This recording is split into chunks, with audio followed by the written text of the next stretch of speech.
કમોસમી વરસાદ એ કમોસમી વરસાદ જ ખાલી નથી કે લોકોના સ્વાસ્થ્યને નુકસાન પહોંચાડે, પરંતુ સાથે સાથે જગતના તાત ખેડૂતોને પણ ભારે નુકસાન થયું. ઇવન એટલું જ નહીં, જે પ્રમાણે પાક, જે પ્રમાણે શાકભાજી આવી જોઈએ, જે પ્રમાણે અલગ અલગ વસ્તુઓનું વેચાણ થવું જોઈએ, તે વેચાણ જોવા નથી મળતું.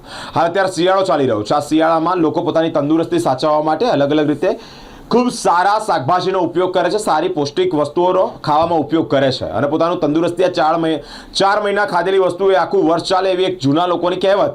પરંતુ એ હાલ અત્યારે એ વિચારધારા, એ પરિસ્થિતિ પર એક મોટો પ્રશ્નાર્થ સંકટ છે. કારણ એનું એ છે કે જેટલા પણ શિયાળુ પાક બજારમાં વ્યવસ્થિત રીતે આવવા જોઈએ, જે ભાવમાં વેચાણ થવું જોઈએ તે ભાવમાં નથી થતું. શિયાળુ પાક, બટાકા, કસ્તુરી, અલગ અલગ શાકભાજીમાં એના ભાવમાં વધારો જોવા મળ્યો છે, કારણ કે કમોસમી વરસાદ.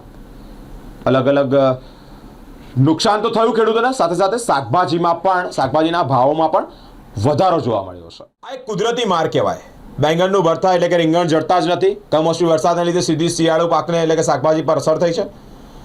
અંદાજિત રોજ 50,000 કિલો શાકભાજી ઠલવાય. નાના મોટા માર્કેટ એટલે કે રાજમહેલ રોડની વાત કરીએ, શાકભાજી માર્કેટ વિવિધ રાજ્યોની અને જિલ્લામાંથી અહીંયા શાકભાજી આવે. ગરીબોની બલિહારી એ કસ્તુરી કહેવાય. બટાકાના ભાવમાં પણ 20-30% વધારો. વિવિધ પ્રકારની જે ભાજી છે તેઓના પણ ભાવ આસમાને છે. લીલી તુવેર, મેથીની ભાજી, તેના પણ ભાવ ડબલ છે. કુદરતના કહેર સામે કુદરતના પાક ઉગડતા ધરતીપુત્રો લાચાર છે. દિવાળીની આસપાસ જે વરસાદ વરસ્યો તે કમોસમી વરસાદ કહેવાય, જેના લીધે શિયાળુ પાકને પણ મોટું નુકસાન થયું છે. લીલી તુવેરોને 20 રૂપિયા કિલો મળતી હતી, જે 50 રૂપિયા 500 ગ્રામ મળી રહી છે. મધ્યમ વર્ગ કફોડી સ્થિતિમાં બજેટોમાં ખોરવાયા છે.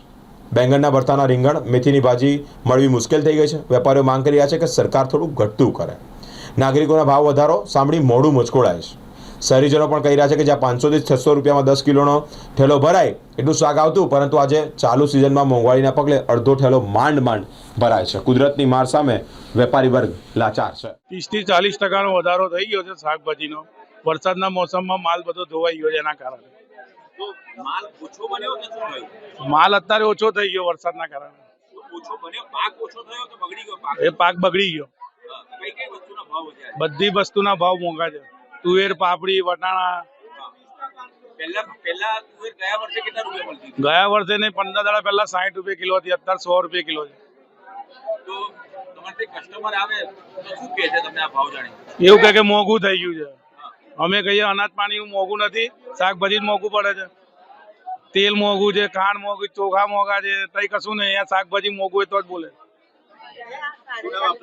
વિકેશભાઈ. હવે જે જીવન જરૂરિયાત શાકભાજી છે એમાં તો લવું તો પડે ને સાહેબ. કેટલો ભાવ વધારો લાગે? ભાવ તો ડબલ ટ્રિપલ ભાવ ચાલે છે. શિયાળામાં જે શાક 550 નું કિલો મળતું હતું એ 50 નું 500 ગ્રામ. તો આ તમે ગઈ વખતે 100 રૂપિયાનો થેલો ભરતા હતા, હા, આ ભરાયો? આ 400-500 રૂપિયાનો થેલો છે. એમાં શાક તો દેખાતું જ નહીં. એમાં ભીંડા, ગિલોડા બધું 50 નું 500. કોણ ગરીબ માણસ શું ખાય શાકભાજી? અત્યારે ડુંગળી સામાન્ય જે ગરીબને જે આપણે કસ્તુરી કહે એ પણ એના પણ ભાવ વધુ છે. ઘરે જાવ તો કાકીને શું કીધું તમે? કાકી શું કે? કાકી તો કે એમને તો ઓર્ડર આપી દે કે લઈ આવો શાકભાજી, પણ અહીંયા આગળ આવો તો ભાઈ શું લઈએ? ભાવ પૂછીને અડધો તો પછી મૂકી દેવું પડે પાછું. સુરેશભાઈ પંડ્યા. ભાજી લેવા આવી હતી. ભાવ કેટલો લાગે? 50 ની 500 ને 50 થી 500 તુવેરો છે. કેટલો ભાવ વધારે લાગે? તો વધારે તો 20 થી 500 20 ની કિલો અમારા શિયાળામાં તો હોય, એની ઠીકાને 50 ની 500 ભાજી છે. કેટલી તકલીફ પડે છે શિયાળામાં?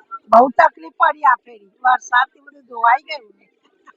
બજેટ તમારું હતું એ ધોવાઈ ગયું? બજેટ ના બી અંદર બધું આપણો ઉપર બજેટ ના ઉપર ભાવ જાય છે.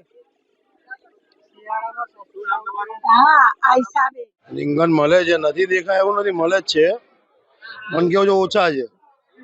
ને કેવું છે વરસાદ બધાને ખબર છે કે કમોસમી વરસાદ પડ્યો હતો, એમાં કેટલા જણનો પાક બધો ખલાસ થઈ ગયો. જેની ગણે છે એ લોકો ગણે જ છે.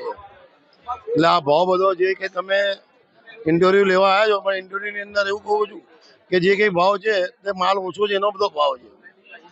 એક તમારે 15-20 દિવસ વાર જોવી પડશે, પછી માલની આવક વધી જશે, પછી તમને ભાવ ઓછો થઈ જશે. કુદરતનો તો ખરેખર માર છે જ ને, એમાં કોઈ એવું તો છે જ નહીં ને દેખાય છે દરેક જણને. કે આવું કુદરતનો માર પડ્યો જ છે. એમાં એક વસ્તુ નથી, દરેક અનાજ પાણીથી માંડીને છે ને શાકભાજીથી માંડીને બધામાં ભાવ વધારો છે જ. સરકાર તો ખેડૂતને પડખે છે, તમારી પાછળ કરે. સરકાર છે ને એ સરકાર છે, અમે સરકાર નથી ને.